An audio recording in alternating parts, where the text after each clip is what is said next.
हमारे channel NS studio Kawardha में आप सभी का स्वागत है। अगर आप नए नए गीत संगीत रिकॉर्ड कराना चाहते हैं तो NS स्टूडियो कवर्धा से संपर्क करें। हमारा पता है जिला कवर्धा, नया bus stand road. Mobile number है 9131141220।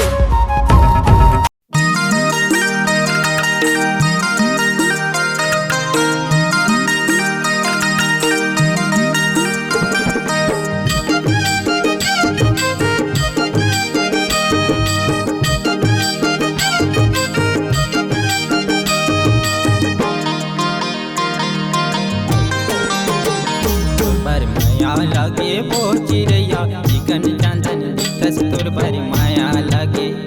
तोर भरी माया लागे वो चिड़ैया चिकन चांदन दिखस तोर भरी माया लागे, तोर भरी माया लागे वो तोर भरी माया लागे, तोर भरी माया लागे वो तोर भरी माया लागे, तोर भरी माया लागे सुर बरिया तोर माया के बोली मोला माया लागे, तोर भरी माया सुर बरिया तोर माया के बोली मोला माया लागे, मोला माया लागे गा तोर भर माया लागे, मोला माया लागे गा तोर भर माया लागे, तोर भरी माया लागे वो चिड़ैया चिकन चांदन दिखस तोर भरी माया लागे, तोर भरी माया लागे वो चिड़ैया चिकन चांदन दिखस तोर भरी माया लागे।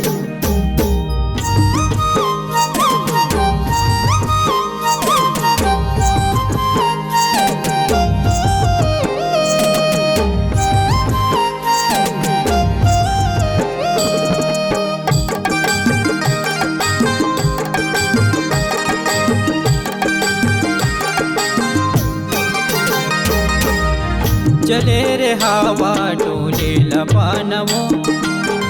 चले रे हवा डोले लपानवो, तय बन जमोरे रानी मैं तोरे राजना, तय बन जमोरे रानी मैं तोरे राजना।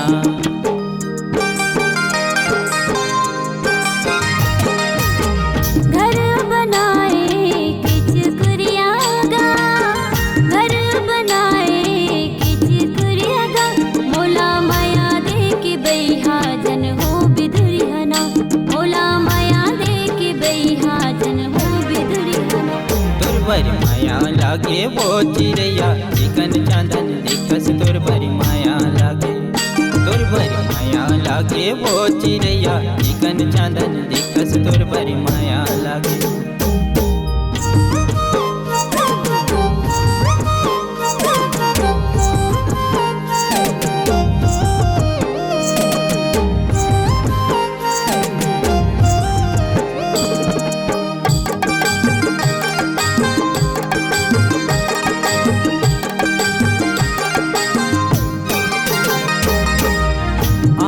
के कजरा तोरी माथ के बिंदिया वो, आँखी के कजरा तोरी माथ के बिंदिया वो, तोरे सूर्य धाम पगली नहीं आवे निदिया ना, तोरे सूर्य धाम पगली नहीं आवे निदिया ना।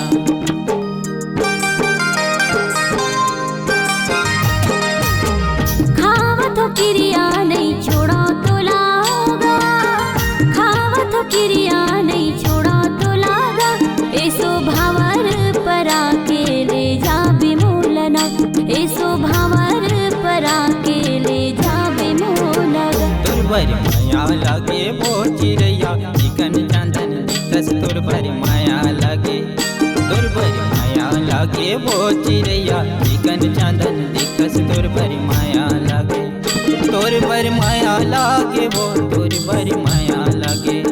तोर भरी माया लागे वो तोर भरी माया लागे, तोर भरी माया लागे सुर बरिया तोर माया के बोली मोला माया लागे,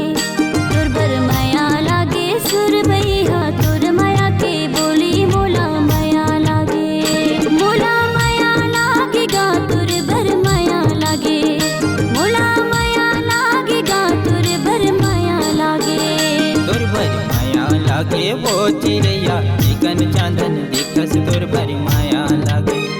तोर भरी माया लागे सुर बरिया तोर